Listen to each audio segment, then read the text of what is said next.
High, myself Ashis কর political academy YouTube চ্যানেলে সবাইকে স্বাগত জানাচ্ছি। আমি মূলত আলোচনা করতে চলেছি রাষ্ট্রবিজ্ঞানের একটি গুরুত্বপূর্ণ পাঠ। কোন পাঠটা নিয়ে আমরা আলোচনা করব? মূলত রাষ্ট্রবিজ্ঞানে তোমরা যারা পড়ছো, একেবারেই যারা থিওরির পার্টগুলো থেকে পড়ছো বা থটের পার্টগুলো তোমরা পড়ছো, বিভিন্ন ইউনিভার্সিটির ফার্স্ট সেকেন্ড সেমের মধ্যেই এগুলো মোটামুটি রয়েছে। সেখানে তোমরা দেখবে অ্যাপ্রোচ বলে একটি পার্ট আছে। বিভিন্ন অ্যাপ্রোচ কিন্তু তোমাদের রাষ্ট্রবিজ্ঞানের বা যেটাকে আমরা বলি দৃষ্টিভঙ্গি। রাজনীতি বিজ্ঞান অনুশীলনে অনুসৃত বিভিন্ন দৃষ্টিভঙ্গিগুলো রয়েছে। সেই দৃষ্টিভঙ্গিগুলোকে নিয়ে মূলত আমরা ধীরে ধীরে আলোচনা করব। কিন্তু আজকের আমি একটি দৃষ্টিভঙ্গি নিয়ে আলোচনা করব। এই দৃষ্টিভঙ্গি বলতে মূলত কি বোঝায়? আমরা যখন রাজনীতি পাঠ করছি, আমরা যখন রাজনৈতিক বিজ্ঞান পড়ছি, তখন আমরা এই বিজ্ঞানের বিভিন্ন রকম যে আমরা তত্ত্ব তৈরি করছি, থিওরি তৈরি করছি, মানুষ যেগুলো ভাবছে, থট বা চিন্তা যেগুলো করছে, সেগুলো দেখার যে পার্সপেক্টিভ বা সেগুলো দেখার যে ভাবনার যে চিন্তাধারার যে একটা পদ্ধতি থাকছে, একটা দৃষ্টিভঙ্গি থাকছে, যে অ্যাপ্রোচে সেটাকে ব্যাখ্যা বিশ্লেষণ করছে বা দেখাচ্ছে বা দেখতে চাইছে, যে অ্যাপ্রোচের মধ্য দিয়ে, সেটাকে আমরা মূলত এই দৃষ্টিভঙ্গি বলছি।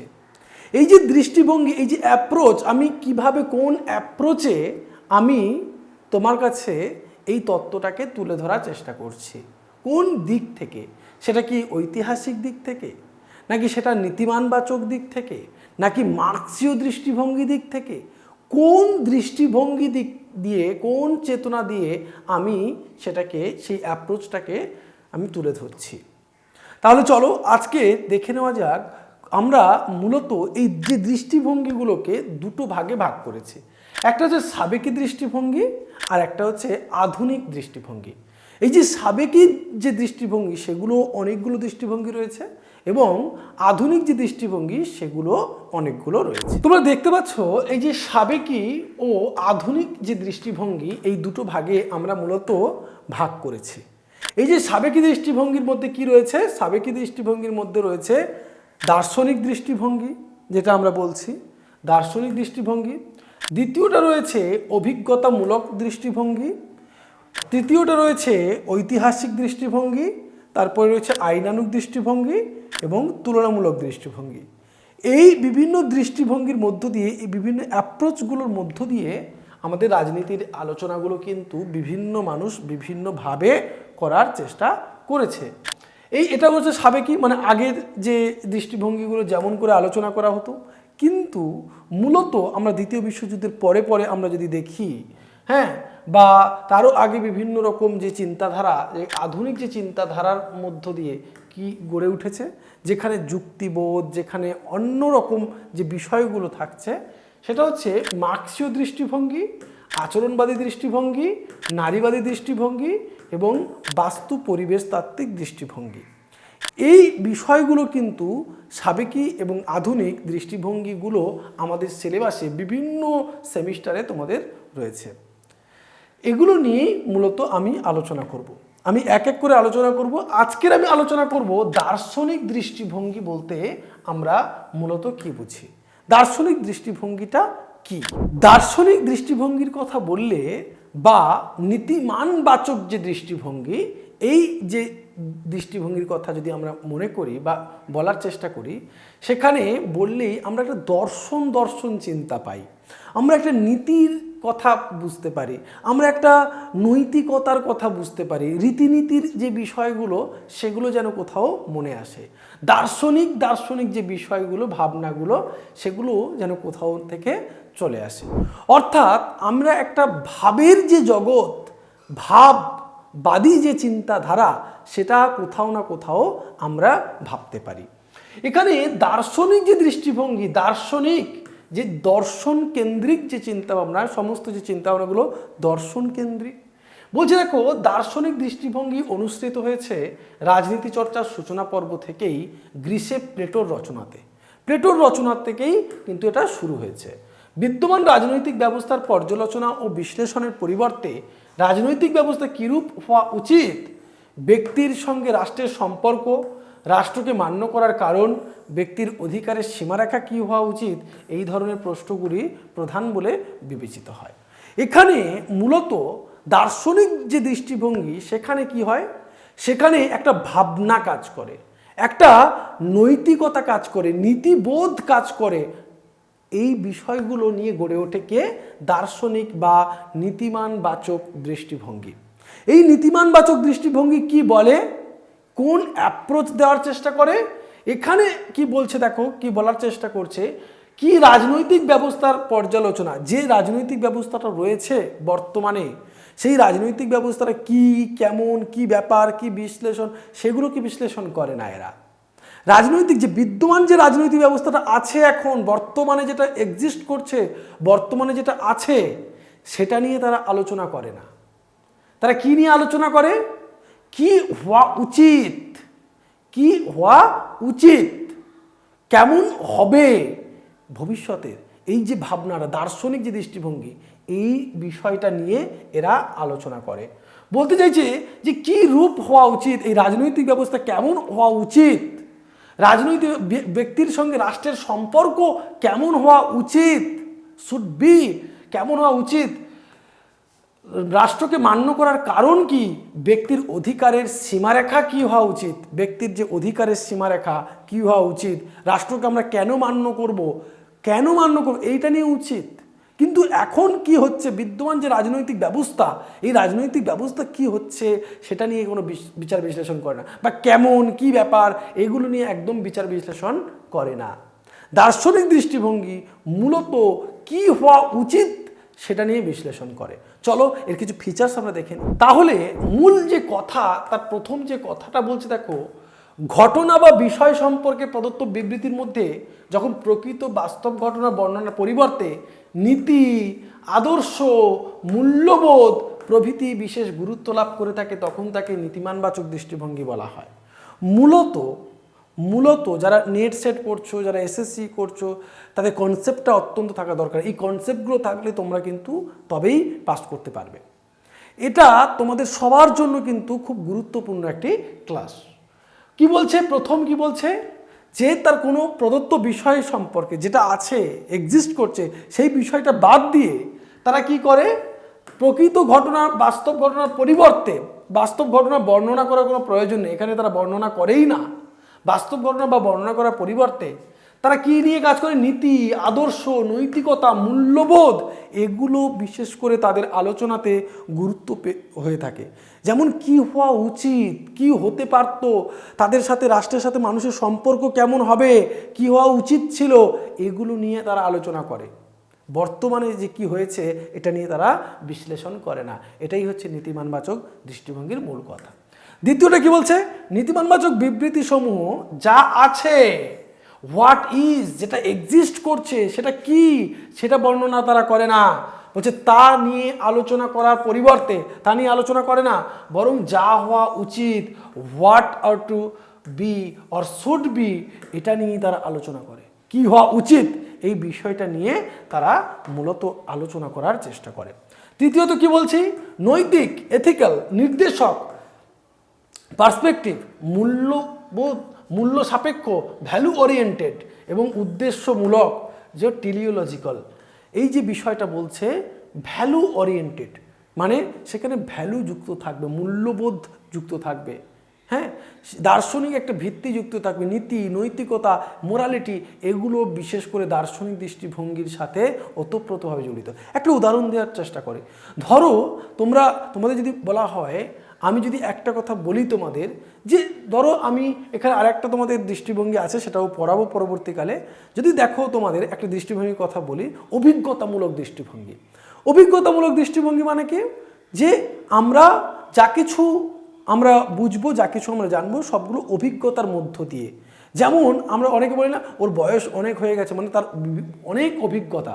এই অভিজ্ঞতাটা হলো কিভাবে, যখন আমি কোনো গরম কোনো বিষয় জিনিসে আগুনে যখন হাত দিই তখন আগুনে হাত দিয়ে আমি অনুভব করতে পারি যে এটা কিন্তু আগুন বা গরম।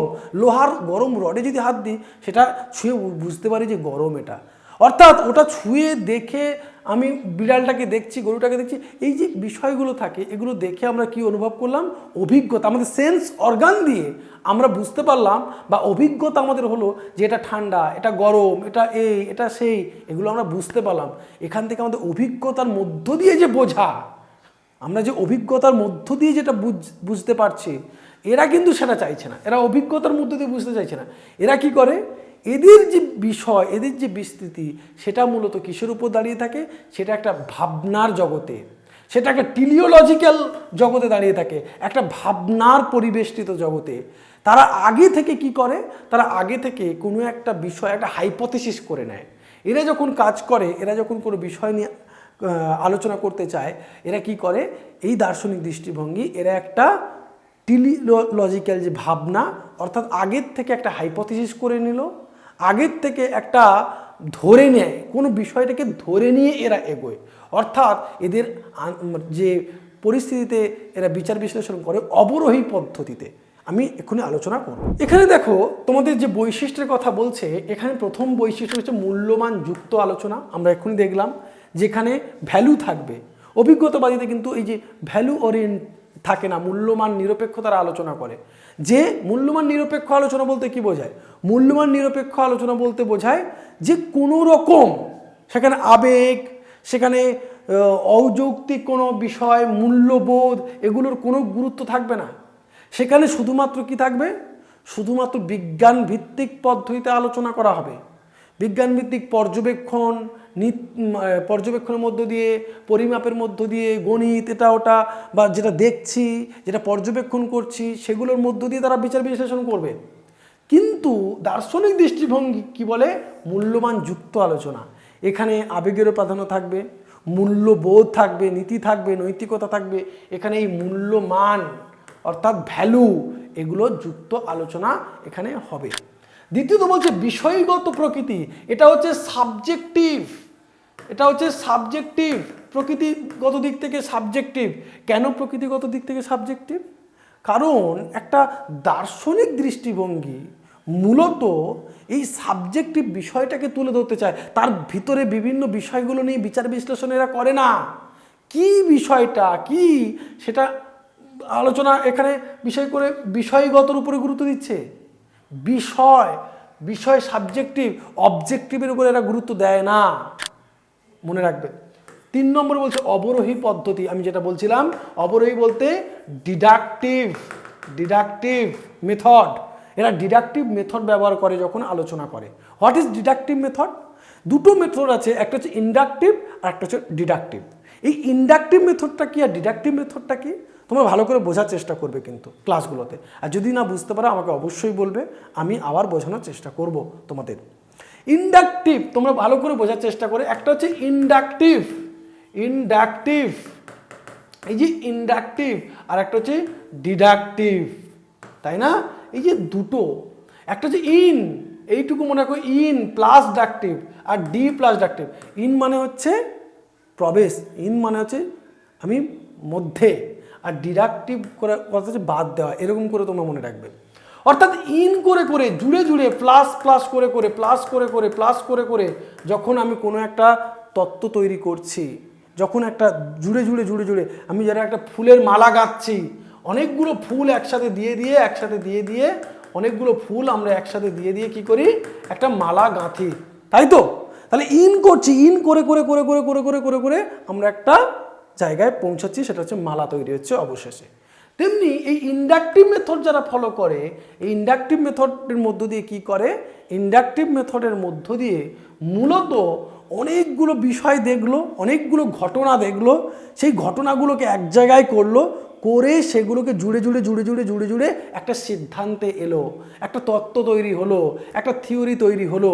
সেটাকে বলছে ইন্ডাকটিভ মেথড। মেথডটা ইন্ডাকটিভ পথে গেল, অর্থাৎ এটা হচ্ছে আরোহী পদ্ধতি। ইন্ডাকটিভটাকে বলছে আরোহী পদ্ধতি, তাই না? আমি একটা একটা করে জুড়ে আমি গেলাম।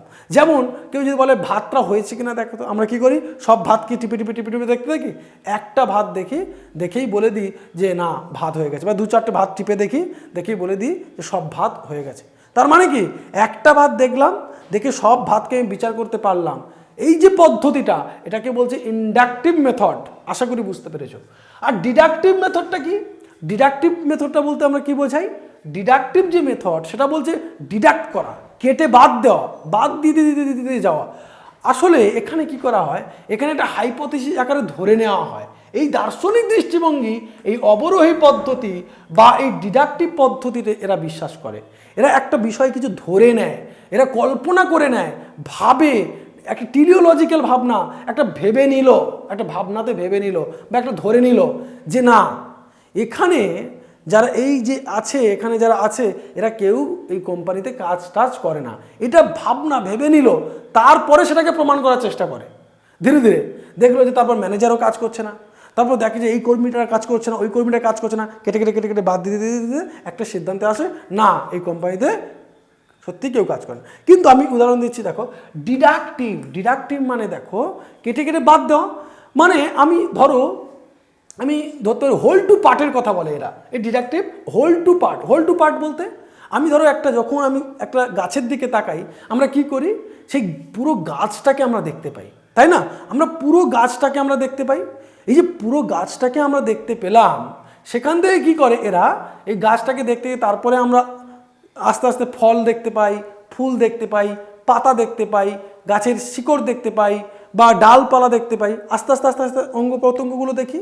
অর্থাৎ এখানে বলছে আগে হোলটা দেখা হয়, পুরো বিষয়টা দেখে নেওয়া হয়, তারপরে আমরা আস্তে আস্তে করে ডালপালা পাতা এরকম করে আস্তে আস্তে আমরা একটা সিদ্ধান্ত নিই। এই যে পদ্ধতিতে এরা সর্বটা ধরে নেয় আগে, তারপরে আস্তে আস্তে আসে। হ্যাঁ, মানে আমি যখন তোমাদের পড়াতে যাচ্ছি, আমি কি পুরো আগে বলে দিই যে এই পড়াবো সেই সে পড়ো, এরকম বিষয়টা না। আমি যখন পড়াতে যাচ্ছি তখন কেউ ধরো কোনো ক্লাসে গিয়ে একটা রাষ্ট্রবিজ্ঞানের একটা পাঠ পড়াবে, একটা পড়াবে, সে কি বললো, সে সিলেবাসে পুরো বিষয়টা সে আগে বলে দিল, বলে দেওয়ার পর থেকে পুরো হোল টপিকটা বলার পর থেকে টপিকের অর্থ কী, টপিকের প্রকৃতি কী, টপিকের উদ্দেশ্য কী, এইরকম কেটে যখন আসে, তখন সেটাকে আমরা বলছি কি ডিডাকটিভ, একটা করে বাদ দিয়ে, সেটাকে বলছে অবরোহী পদ্ধতি। তারপর যে নির্দেশাত্মক ও সমালোচনামূলক ধর্মী, এই যে বিষয়টা, এটা নির্দেশাত্মক একদমই তাই, নির্দেশাত্মকমূলক, কারণ নির্দেশ করে, হোয়াট টু বি উচিত, আমরা কি করব, আমার কি করা উচিত, সেই বিষয়টা নিয়ে মূলত এরা আলোচনা করে। এই নীতিমানবাচক তাত্ত্বিক যারা রয়েছে, তাত্ত্বিকদের মধ্যে সক্রেটিস, প্লেটো, অ্যারিস্টটল, মধ্যযুগের রয়েছে Saint Augustine, Saint Thomas Aquinas, এবং আধুনিক বা পরবর্তী যুগে রয়েছে তারপরেই আর কি বেনথাম, হেগেল, টি.এইচ. গ্রিন, এরা মোটামুটি রয়েছে। ঠিক আছে, তাত্ত্বিকগুলো জেনে নিলে তোমাদের নেট সেট প্রত্যেকটা কাজে কিন্তু এটা আসবে। আর যদি বুঝতে পারো অবশ্যই বলবো লাইক করবে এবং অবশ্যই কমেন্ট করবে। আর তোমরা কি ভিডিও চাইছো তোমরা অবশ্যই আমাকে জানাতে ভুলবে না।